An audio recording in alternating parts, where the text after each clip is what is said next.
Ya, itu tadi yang menjadi pertanyaannya. Apakah gagasan satu orang satu akun media sosial ini mampu untuk mengatasi hoax yang terjadi di dunia digital? Kami akan menghadirkan perbincangannya bersama sejumlah narasumber yang saat ini sudah hadir bersama kami di Apa Kabar Indonesia Malam. Sudah ada Abimanyu Wahyu Hidayat yang merupakan pakar telematika yang sekaligus juga sering kami sapa sebagai Abah Abimanyu.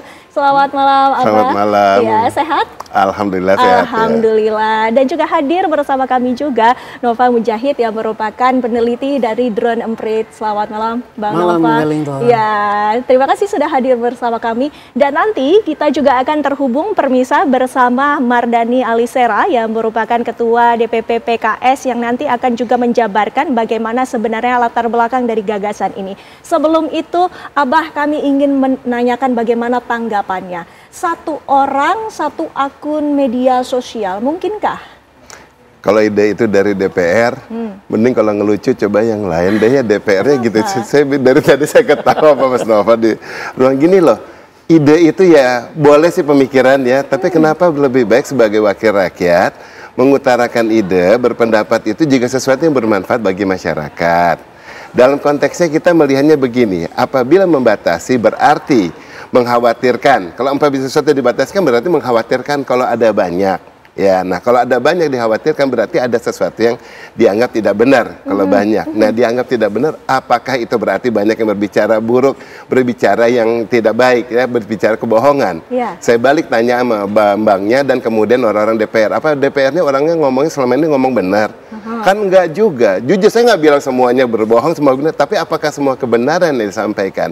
Ternyata enggak. Kebenaran itu relatif. Dari 5 kebenaran yang disampaikan cuma 1, berarti juga nggak benar. Dari 5 kebenaran yang disampaikannya cuma 3, tetapi 3-nya setengah benar disampaikan, juga nggak benar. Dari ketiga berita yang disampaikan, walaupun cuma 3, tetapi kemudian ditonton orang yang juga nggak benar, ya jadi nilainya juga nggak benar. Jadi sesuatu yang nggak benar itu selalu banyak relatifnya. Karena masyarakat mempunyai pilihan untuk mempercayai atau tidak mempercayai. Nah, kalau mau dibatasi sekarang semua masyarakat itu hanya punya 1 akun, saya sih juga setuju aja. Asalkan DPR-nya juga cuma 1 setiap provinsi, cukup 1. Jadi DPR nggak usah banyak-banyak. Kalau mereka nggak mau mikir pekerjaan banyak, mereka membatasi kita, sementara mereka mewakili kita. Kita yang bersuara. Nah, yang bersuara kan ada bebas. Ada yang bersuara aktif, positif, ada yang bersuaranya aktif tetapi yang negatif, tetap ada dua-dua di sini. Dan yang negatif juga nggak banyak kok. Kenapa khawatir sama yang dianggap yang seolah-olah dianggap yang negatif? Nah, hal ini yang harusnya lebih difikirkan untuk dilihat memang benar bisa dilakukan atau tidak. Kita bicara sekarang mainstream sosial media. Itu adalah saya mentingkatnya Trix, ya. Trix itu adalah TikTok, Reel, Instagram, X, dan kemudian Short. Ya, nah biar mudah. Dari semua itu Indonesia rata-rata ranking keberapa? Selalu 5 besar, bahkan di TikTok 2 besar. Ya kan di situ kita memang paling banyak. Emang orang-orang kita jangan dianggapnya bahwa kita nggak ada kerjaan jadi mau bersosial media. Tidak. Orang-orang Indonesia justru sangat aware atas segala perkembangan di sosial media. Mau dibilang kepo, boleh dibilang kepo, tetapi sangat aware, ingin tahuannya. Nah begitu pasif, memang jadinya banyak dan penduduknya juga banyak. Lalu kalau kemudian ini dibatasi hanya untuk kekhawatiran segelintir orang yang namanya DPR dan wakilnya, di situ berarti jadinya membungkam sesuatu potensi yang harusnya bisa digalang justru lebih baik. Lihatnya potensinya dulu gitu, jangan dikhawatirkan kekhawatirannya dulu. It's about mindset ya di situ, apakah dia bisa melihat di sisi positifnya.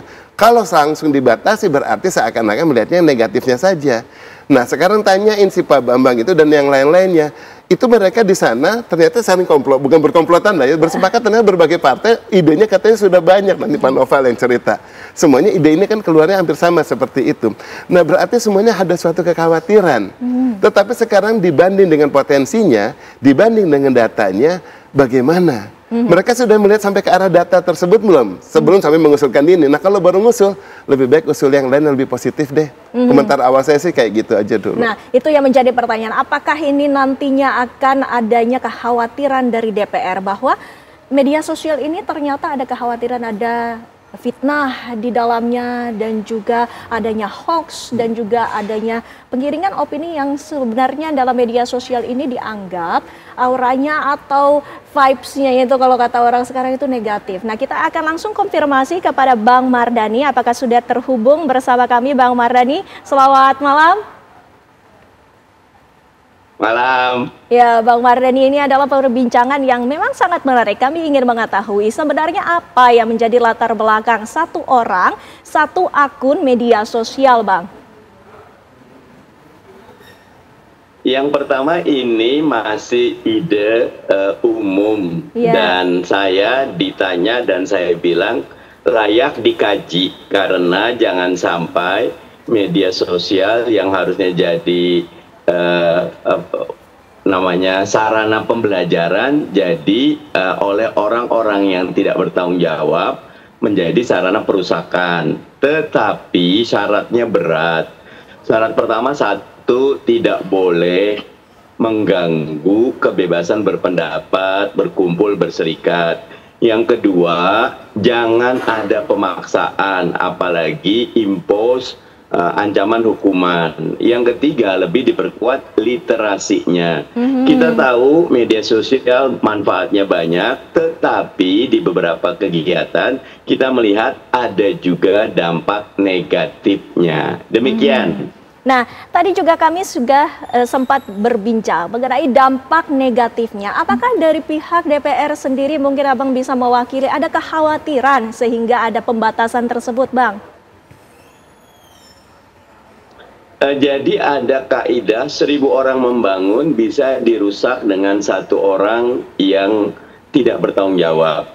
Ide dasarnya adalah bahwa setiap orang harus punya akuntabilitas, harus punya tanggung jawab. Tetapi 1 orang 1 akun tentu bukan merupakan harga mati, karena misal dia ada akun pribadi, ada akun organisasi, dia mau buat akun bisnis, selama semuanya punya akuntabilitas tidak ada masalah.